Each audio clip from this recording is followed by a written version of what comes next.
In the year 2500, Leon Luncure was crowned king. Although it was a time to celebrate, the kingdom was left vulnerable when dukes and lords all left their homes to attend the coronation. In the south, in the dukedom of Paravon, the lord and lady of House Corinthia had left to attend the crowning of the new king. But the lady, channeling the winds of Azir, had saw that trouble would strike from Aethelorn in her absence. She told her daughters to be ready for an attack from the woods, in the village of Sornac. The lord had commanded his bannermen to be vigilant and assemble a small force to keep the land safe while he and the lady attended the coronation. They could not risk staying home and offending the new king. Inside the wood, Khaled, lord of the frosted glade, seethed at the impetuous humans who slowly encroached on his realm and even begun to fell the trees in his lands. Such arrogance could not go unpunished, but what could he do? Word came to him that the lord had left his lands as soon as the snows began to melt. His lands would be left weak for a short time. Such an opportunity could not be wasted. He gathered all of his fastest troops to strike out while this time presented itself. His daughter, Tamara, had never before seen battle, and longed to fell as many humans as the men had trees. Khaled initially thought to deny her request, but seeing his own hatred in her eyes, and knowing of her magical gifts, agreed that it was time for her to protect the wood with her kin. While elves assembled to their lord on their various mounts, Tamara performed a ritual to summon a forest dragon in their time of need. As they were just about to set out, Yonmir, a great worm of the forest, came to their aid, and even allowed Khaled to ride him into battle. Since this was Tamara's first battle, Khaled had his own personal guard escort her into battle. The daughters of House Corinthia sent out messengers to the neighboring houses pleading for aid. Their calls were answered, but not as strongly as they had hoped. Eager young knights answered the call, hopeful to have a chance to prove their worth in combat. The Rookery answered, sending a few of their precious Pegasus knights. A small troop of knights questing for the Lady's Grail could not refuse the pleas to assist peasantry, but too few had come to Sornac. The physically abled were called upon to defend their homes. Those that could wield a bow were given one. Those who could not, and they were many, were given a shoddy assortment of polearms. The sun was just about to creep over the grey mountains to the east, and the land calm, and the skies clear. This would have been a beautiful day for the people of Sornac, if their town was not about to become a battlefield. Tamara and her bodyguard force-marched, and were able to keep up with the cavalry force that Khaled had deployed. Their plan was to kill all the peasants as they woke from their beds, starting on the outskirts of the town and working their way in. It was to be a slaughter, but thanks to the foresight of the Lady Corinthia and the actions of her daughters, the outcome of the day was no longer certain. Sons and daughters of Aethelorn broke the borders of the forest to find that they were expected. Ranks of knights with polished armor gleamed in the sun's morning rays. Things had changed for Khaled and his ambushers, but they were not about to turn tail and run. He flew upward upon Yonmir and bellowed loud for all to hear. Any who could not already see the dragon found their eyes drawn to the terrible sight. With the Bretonnian force now looking upon the dragon, the other elves moved swiftly. On the left flank, warhawks flew high as to not be seen or shot at. On the right flank, wild riders used the trees and buildings to obscure themselves, and they ran to flank the rear of the army. Tamara and her bodyguard rushed forward to a group of trees to fortify, blade riders protecting their left flank. The Bretonnian force had assembled a trebuchet on top of a hill. In front of it were the Pegasus Knights. Center of the army were the local militia, led by Dani Corinthia, the younger of the two sisters. Beside them were the knights serving House Corinthia and the young knights errant. Behind a small fence were longbowmen, to sow disorder among the enemy ranks. And to the far flank were the questing knights, who had taken it upon themselves to protect Matilda Corinthia. They would only enter the fray if things started to go poorly, which they did almost immediately. Upon seeing the elven infantry advance to the small group of trees, the hot-headed knights errant charged forward, eager to be the first to claim glory.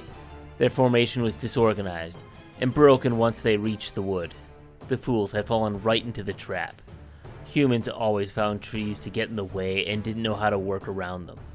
The elves, however, excelled in forest fights. They knew how to use trees defensively and without it hindering their formation. They braced for the knight's charge and let the horses fall upon their spears.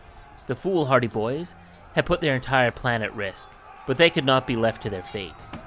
Matilda ordered all forces to advance and assist the reckless knights. The Pegasus Knights advanced on the one flank to fall behind the elven forces, unaware that the Warhawks flew high overhead. Knights and men-at-arms blew trumpets when advancing. Yonmir flew high overhead to fall behind the Bretonnian army. But the lady was watching out for the village of Sornac, and the trebuchet released its first attack, aiming for the Glade Rider's skirmishing cab. But its trajectory changed mid-flight to collide with the dragon's side. The dragon would have bellowed out, but the pain was so great, it could no longer maintain flight and glided itself down to the ground. The militia turned about face and charged the dragon. Their earlier fear forgotten. It was just a beast of flesh and blood that was brought down low by a single shot from a rock. The Warhawks, seeing this, came in immediately and swooped down upon the trebuchet. The crew didn't even see their fate until it was too late. They died quickly, to arrow or spear. One was even lifted by the hawk's talons, raised high before plummeting to his death. But their hasty actions could not change what had already happened to the dragon. On the far side of the battlefield, the Wild Riders, still unnoticed, came upon the unprotected archers. With the fury of the hunt in their hearts, they fell upon the bowmen after they had released but a single volley. They were not aware of the danger until the first of them cried out in pain from being run through. They broke and scattered in every direction.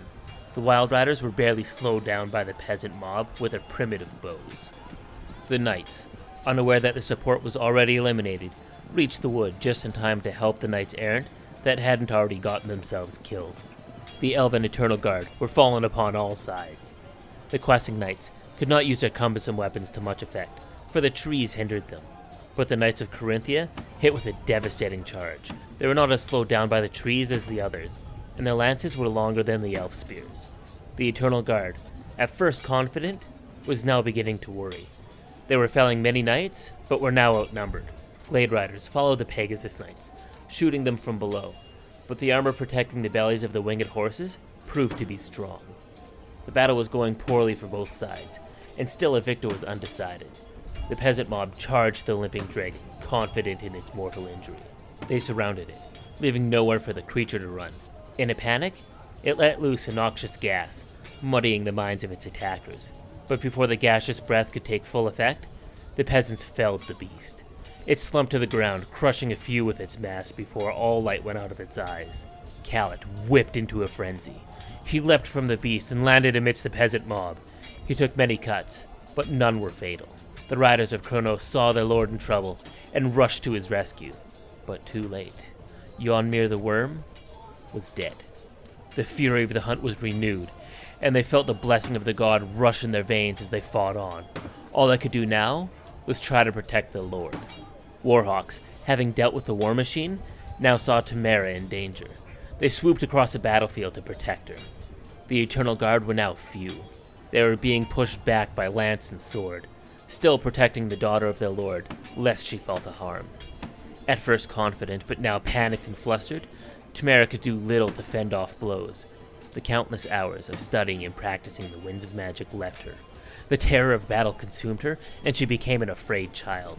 The rider of Kronos pushed hard into the peasant lines, and their effort was rewarded when they found and slew Dani Carinthia, the younger of the two sisters. At this, the peasants lost their heart and dropped their arms. They fled for the safety of their homes. The Pegasus Knights, slowed by their evasive maneuvers, finally came in. They landed at the rear of the Eternal Guard, and Tamara lost the last of her self-control. Self-perseverance took over, and she moved to flee. She left the safety of the spears of her father's bodyguard and was cut down. A knight's greatsword found a killing blow and nearly cleaved her in two. The Eternal Guard moved to protect the corpse of Tamara, but were too finished off before they could get to her body. The knights looked about to find that they were the only ones left on the battlefield. Elven cavalry in the front and rear were closing. Warhawks came from above. The day was lost. Matilda called for a retreat, and the knights gathered round her before fleeing to safety. The Wood Elves did not give chase. Callet cried to the heaven in anger at the slain dragon. And when word was brought to him that his bodyguard was slain to a man, and his beloved daughter lay amongst the dead, He fell to his knees, wailing and tearing at his hair. Matilda also mourned when discovering the death of her younger sister, and how she had left her behind. She locked herself in her quarters till her parents returned from the king's coronation. The Bretonnians say that the day was lost, and the Elves claimed victory.